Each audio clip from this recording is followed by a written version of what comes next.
Hey guys, Doug here, Trigger King, here with another tech video for you guys. And today we're going to talk about the mod clods. So this truck here, this is actually the guts of the Bigfoot Cruiser that I showed off in the body video. And this is an absolute chaos RC chassis. A lot of our guys run that. We've got a couple of our guys help develop it, and we sell them in-house. So plug for them, look them up, Absolute Chaos RC on Facebook. Anyway, so getting into this is actually a sport mod truck, but the only difference between it and a pro mod, or the motors, are going to be hotter in the pro mod trucks. Otherwise, it's set up pretty much identical. So again, a Chaos chassis, battery on this thing, it's mounted low. The pro mod or sport mod doesn't matter. If you get the battery lower, that's always going to be better. You want the weight lower. This truck actually, so it's got twin 17-turn motors, which is what kind of the rule in our sport mod. How this is wired, it's off a single Traxxas XL5 ESC. This is the ESC that comes out of like a Stampede or something like that. You can get them really cheap. He's got the motor wires, 2 wires coming off each actually. And he's got those wired to the Reedy Radon 30,000 RPM, which is a 17-turn. So that's kind of the power, basically, outside of the full chassis kit. The front and rear, how you have to mount them up with the 4 links. Sutton Motorsports actually makes this mount here. It's Delrin. It's an adjustable 4-link mount. You run it over the chassis. The gear case is there, front and the rear. And it allows for customization basically, and they're super strong, so you can change your link angles.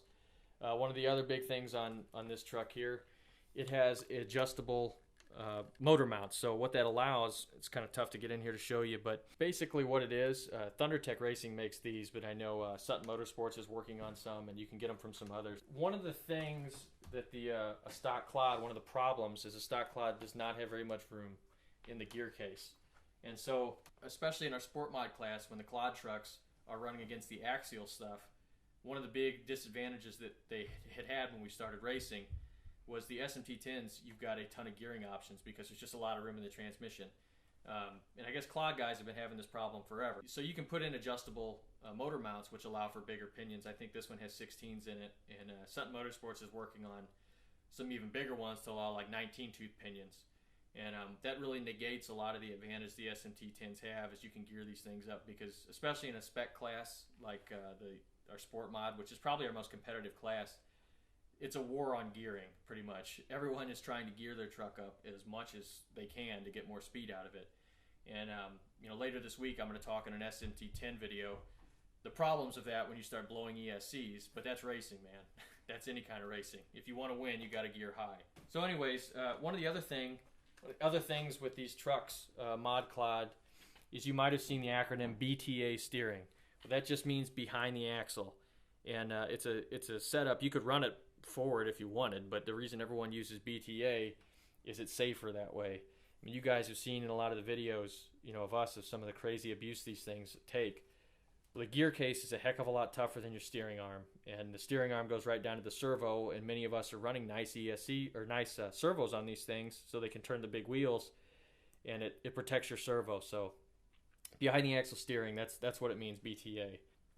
This truck actually has, they're painted black, but it has aluminum tubes, and a lot of the guys are going to aluminum tubes just because it's so hard to keep the plastic ones intact with the stuff that we do.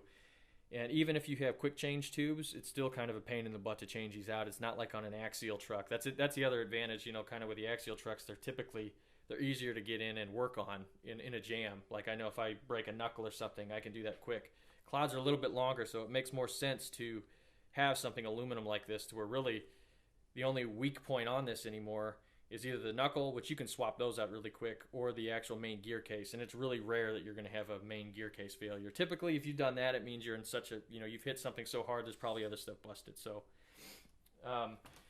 talking a minute here on these sway bars. The sway bars, for you guys that don't know, and I know that there are some of you that don't, the sway bar, it keeps the chassis level when you're cornering. If you don't have sway bars on your truck, it's going to be roly-poly, basically, is what it is. You're going to have a ton of roll. These sway bars right here on the Chaos, these were designed so you got a lot of flexibility. You can change them depending on the angle of your suspension you want, but they're typically, you want them around horizontal when the truck is resting. So, and it's the same way with your links. That's kind of always the rule on a monster truck. You want your links parallel with the ground. That typically means that you've got good suspension angle. Shocks on this truck, these are the Proline Power Strokes. A lot of our guys are using Proline shocks. Proline typically, they make really nice shock absorbers. Again, you've got all kinds of different holes on here, and that's for mounting, and that's going to be almost any aftermarket chassis worth their salt is going to have a ton of these, because there are so many variables when you're talking about these monster truck suspensions. Different shocks have different lengths, which means you need different holes.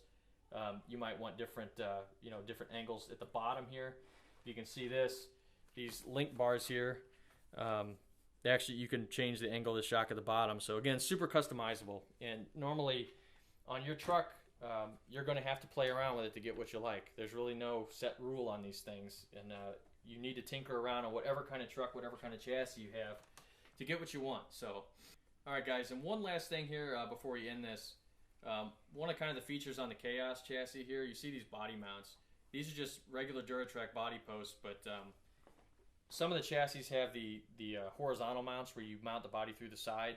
This is just a lot easier and a lot more durable of a setup, and you can see here these are the brace bars, and actually then you got the actual body mounts up there. So well, hopefully that answers some questions you guys might have on a mod clod. Again, there are different setups, but this, even though with this is a Chaos chassis, most of the trucks run fairly similar setups, even if chassis or other little things are different. So hopefully that helps, and we'll see you next time.